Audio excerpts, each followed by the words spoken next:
असी अपने रूह की खुराक को नहीं लेंदे तो साडे लिए बेकार आ, क्योंकि जीवन की रोटी परमेश्वर का वचन है और ये परमेश्वर की रूह की खुराक है। तो परमेश्वर के वचन में लिखा है संत मत्ती 15 अध्याय और पहला वचन विच, तो यरूशलेम से कुछ फरीसी और शास्त्री यीशु के पास आकर कहने लगे। यरूशलेम तो कुछ फरीसी लोग सी और शास्त्री लोग सी, वो आके प्रभु यीशु मसीह के कोल आके कहने लगे, तेरे चेले पूर्वजों की परंपराओं को क्यों टालते हैं? कि महाराज तेरे जड़े चेले आ, तेरा पहलों तेरे परंपरा आ तेरे चलती आई है रीति रिवाज, उन्होंने क्यों टालते आए आ, क्यों टाल रहे आ? कि बिना हाथ धोए रोटी खाते हैं। हालेलुया। बिना हाथ धोते रोटी खाते हैं। क्यों? उन्होंने हाथ धो के रोटी खाना चाहिए, क्योंकि ये पहलों तो चलती आई है रीति रिवाज, हाथ धो के फिर रोटी खानी चाहिए। परंतु तेरे चेले बिना हाथ धोए रोटी खाते हैं। उसने उनको उत्तर दिया, प्रभु ने उन्होंने की जवाब दिता, तुम भी अपनी परंपराओं के कारण क्यों परमेश्वर की आज्ञा टालते हो? तुसी भी परंपरा जरा परमेश्वर के हुक्म तो ये मानते नहीं, और तुसी भी परमेश्वर के हुक्म टाल देंगे हो। क्यों? कि तुहानू भी प्रभु का हुक्म टालना नहीं चाहिए, क्योंकि परमेश्वर ने कहा है, परमेश्वर ने की किया, अपने पिता और अपनी माता का आदर करना। प्रभु यीशु मसीह ने किया अपने माँ प्यो का आदर करना, परमेश्वर का हुक्म है। और जो कोई पिता या माता को बुरा कहे वह मार डाला जाएगा, और कोई भी जड़ा माँ प्यो का हुक्म नहीं मानता तो उन्होंने आदर सत्कार नहीं करता माँ प्यो का, तो उन्होंने परमेश्वर कहता मार दिता जाऊगा। पर तुम कहते हो कि यदि कोई अपने पिता या माता से कहे, और तुसी कहते हो कि अपने माँ प्यो का कहे जो कुछ तुझे मुझसे लाभ पहुँच सकता था, जरा तेरे विच सानू लाभ पहुँच सकता सी, वह परमेश्वर के भेंट चढ़ाया जा चुका है। तो वो तो कहता प्रभु यीशु मसीह ने भेंट सी चढ़ा चुका है, भेंट चढ़ा दिता है। तो वो अपने पिता का आदर न करे, तो उन्होंने कहता भी अपने प्यो का आदर ना करे, क्योंकि वो पहले ही भेंट चढ़ा देता है माँ प्यो का जरा चढ़ावा से। इस करके माँ प्यो का आदर ना करो। इस प्रकार तुमने अपनी परंपरा के कारण परमेश्वर का वचन टाल दिया। इस करके तुसी परंपरा जरा रीति रिवाज पहले तो जरा चलती आई आ, वचन भी तुसी इनू परमेश्वर के हुक्म नू टाल दिता है। तुहानू टालना नहीं चाहिए, तो ही पाप किया हो, पाप करते हो। हे कपटियो, यशायाह ने तुम्हारे विषय में यह भविष्यवाणी ठीक ही की है। हे कपटी मनुष्यों, कहता तुसी कपटी हो, पापी हो। ताड़े बारे भविष्यवाणी परमेश्वर के यशायाह नबी ने ठीक ही की है, ताड़े बारे ठीक की है। ये लोग होठों से तो मेरा आदर करते हैं, पर उनका मन मुझसे दूर रहता है। वो की कहते ये जोड़े लोग हैं ना, मूँह नाल तो मेरा धन्यवाद करते हैं और अंदरों नहीं करते। मूँह नाल ही करते धन्यवाद, अंदरों आदर नहीं करते, सत्कार नहीं करते परमेश्वर का। और ये व्यर्थ मेरी उपासना करते हैं, और व्यर्थ इन्होंने मेरा व्रत रख दिया, व्यर्थ फास्ट रख दिया। कहते मूँह तो ही आदर करते, अंदरों है ही नहीं इन्होंने प्यार मेरे नाल। प्रभु कहता ये दिखावा ही करते, सिर्फ दिखावा ही।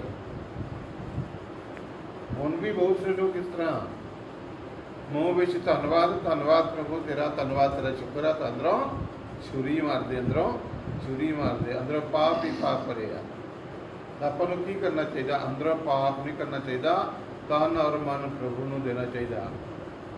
आधा मन तुहानूं इत्थे प्रभु मूँह तो दिखावा वाले अखां देखण लई आ, और अंदरों तुहानूं शैतान दे पासे आ, तो फिर तुसीं फड़े जाओगे। परमेश्वर कहता इन्हों छड़ दियो, बच जाओ, क्योंकि मनुष्य की विधियों को धर्म उपदेश करके सिखाते हैं। जरा मनुष्य दे जरा हैगा विधि आ, मनुष्य ने बनाया रीति रिवाज, ਉਹਨੂੰ ਕੀ ਕਰਦੇ ਤੁਸੀਂ? ਪਰਮੇਸ਼ਰ ਦਾ ਵਚਨ ਕਰਕੇ ਉਹਨੂੰ ਸਿਖਾਉਂਦੇ ਹੋ। परंतु वो परमेश्वर का वचन नहीं आ, परमेश्वर का हुक्म नहीं आ आदमी का जरा कहना। तब उसने लोगों को अपने पास बुलाकर उनसे कहा, फिर उन्हें की क्या लोगों ने बुला के अपने कोल उन्हें की क्या, सुनो और समझो। परमेश्वर की कहता सुनो और समझो जो मैं वचन कह रहा तुम, इन्हों कान में सुनो और इन्हों तुसी समझना है। जो मुंह में जाता है वह मनुष्य को अशुद्ध नहीं करता। हालेलुया। जरा मुंह विच जाता है मनुष्य को अशुद्ध नहीं करता। वो जरा मुंह विच जाता वो मनुष्य को अशुद्ध नहीं करता, क्योंकि मुंह विच तुसीं दुध पींदे हो, रोटी खाते हो, बर्फियाँ खाते हो, ठंडा पींदे हो, फ्रूट खाते हो, सेव खाते हो, अमरूद खाते हो, वो तुहानूं अशुद्ध नहीं करता है। पर जो मुंह से निकलता है वही मनुष्य को अशुद्ध करता है। और जड़ा तुहाडे मूँह विचों निकलता है ना, वो मनुष्य नूं वही अशुद्ध करता। मूँह विचों की निकलता? गालां, चुगली, बुरा विचार, बुरा सोच, झगड़ा, गंदे विचार, यो ही मनुष्य ने अशुद्ध करता है। तब चेलों ने आकर उसे कहा, पर चेले जड़े प्रभु यीशु मसीह ने उत्तों बैठे उत्ते प्रचार करते परमेश्वर वचन देंदे उत्तों आके प्रभु ने पूछा, उन्होंने क्या तू जानता है कि फरीसियों ने यह वचन सुनकर ठोकर खाई?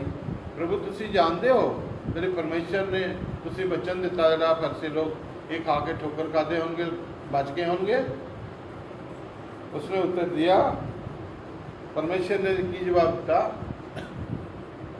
हर पौधा जो मेरे स्वर्गीय पिता ने नहीं लगाया। Hallelujah, hallelujah. परमेश्वर कहता हर दरख्त जरा मेरे पिता ने नहीं लगाया, हर पौधा जरा मेरे पिता ने नहीं लगाया उखाड़ा जाएगा, उन्होंने की किया जाऊगा, उन्होंने पाट दिता जाऊगा। जरा दरख्त मेरे पिता ने नहीं लगाया ना, उन्होंने जड़ा तो पाट दिता जाऊगा। तो इंसान भी इसी तरह प्रभु ने कहा, जड़े इंसान मेरे पिता ने नहीं भेजा, जन्म नहीं दिता, उन्होंने इतों पाट के कितने भेजना? नरका दे भेजना।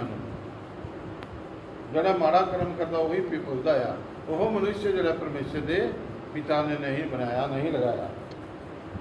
उनको जाने दो।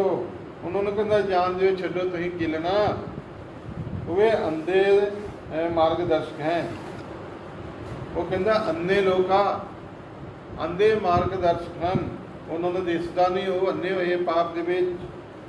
और अंधा यदि अंधे को मार्ग दिखाए तो दोनों गड्ढे में गिर पड़ेंगे। हालेलुया। अंधा और दूसरे अंधे नूं रास्ता दिखाओ, आ भी तेनों मैं बुलवाल नूं भेजदा जां इत्थे जलंधर नूं भेजदा, दोनों अंधे आ, वो दोनों ही डिग जाणगे। अंधा अंधे नूं रास्ता दिखा सकदा है? नहीं, है ना। तो जिहड़ा पापी है दूसरे पापी नूं किदां वो रास्ता दिखा सकता है? वो तो पापा वाली भेजना, उन्हें की करना? मूर्ति पूजा कर, चोरी कर ले, ठगी मार ले, हैं यो काम करना ने। वो जड़ा परमेश्वर का वचन मानता ना, वचन पढ़ता है, वो की कहना? चर्च चलो, शांति करो, वचन पढ़ो, प्रार्थना करो, झूठ ना बोलो, चोरी ना करो, खून ना करो, बेविचार ना करो, चुगलियाँ ना करो, ठगी ना मारो। उन्हें चंगा ही वचन देना, जो प्रभु का वचन है, शिक्षा आ, वही देना, वही दसना। यह सुनकर पतरस ने उनसे कहा, यह सुन के पतरस ने कहा प्रभु नूं, यह दृष्टांत हमें समझा दे कि प्रभु जी जो दृष्टांत विच गल कही थे, उदाहरण दे के गल दसी है, महाराज मैनू समझा दो इसका मतलब की आ। उसने कहा, क्या तुम भी अब तक ना समझो? कहता पतरस तुम ही अज तक ना समझा, तू तो मेरा चेला आ, तेनों सारी समझ दी गई है, तेनों समझाया गया वचन दस्ता में, पर तेनों समझ नहीं लगी अज तक। क्या तुम नहीं जानते कि जो कुछ मुंह में जाता हुआ पेट में पड़ता है और संडास से वो निकल जाता है। जरा कहता मूँह से जाता, तुम मूँह में खाते हो कोई भी, वो पेट में चले जाता।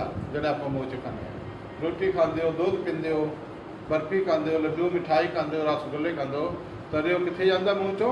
पेट में चले जाता। और पेट में जाके कितों निकलता? संडास ने निकल जाता, टॉयलेट ही निकल जाता, वो टॉयलेट ही निकल जाता है। पर जो कुछ मुंह से निकलता है वह मन से निकलता है। और जरा मुंह तो निकलता, मुंह तो वो कितों निकलता है? मन चों।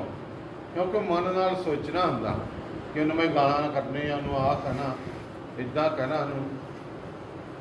वो अशुद्ध है।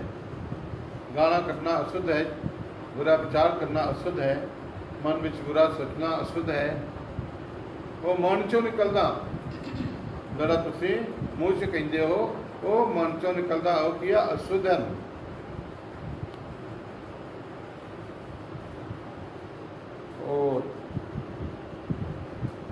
और वही मनुष्य को शुद्ध करता है, और वही मनुष्य को शुद्ध करता। जरा मुँह चों निकलता है वो मनुष्य को वही अशुद्ध करता है। तो अपन की करना चाहिए है? अपन पूरा सोचना और विचार करना, फिर अपन बोलना। जिमें तो उनसे बोलना, वो की बोलना है? परमेश्वर का वचन बोलना, परमेश्वर का वचन मन बोलना, प्रभु का वचन बनना, परमेश्वर का वचन शिक्षा देना, सिखाना दुनिया में, संगत में, सारे दुनिया में जाके प्रभु का वचन सिखाना, और ਉਹਦੇ ਵਿੱਚ ਚੱਲਣ ਦਾ हुक्म दसना, आज्ञा दसना, प्रभु का आज्ञा और प्रभु का हुक्म है। और साढ़े माँ प्यो ने नहीं बनाया ये हुक्म, ये परमेश्वर ने बनाया। ਉਹਦਾ आज्ञा, ਉਹਦਾ हुक्म है, ਉਹਦਾ दस हुक्म है। तो इन्ना ही वचन दिने सानू जय मसीह। चलो मैं छोटी जी प्रार्थना करदा। सर्वशक्तिमान जिंदगी खुदावन प्रभु तारीफ हालेलुया। पाक जबा पवित्र वचन पढ़िया गया खुदावन। जो भी दुखी लाचार बीमार हैं सबने चंगा कर, जो वचन सुन रहे हैं उन्होंने बहुत बरकत दियो, चंगे हो जान सारी बीमारी तो, सबनों आशीष दे प्रभु। धन्यवाद करदा। और मसीह परिवार चैनल वाले भी सारे परिवार में ब्लैस कर, उन्होंने बहुत आशीष बरकत दे, जिन्हें थ्रू सारी दुनिया में बचन जा रही है प्रभु जी तेरा, सबने चंगा करे, इन्होंने बहुत बरकत है। होर भी बदन फलन फलन आशीष ने पर खुदावन यीशु मसीह के सामर्थ्य नाम तो मंगदा। आमीन, हालेलुया।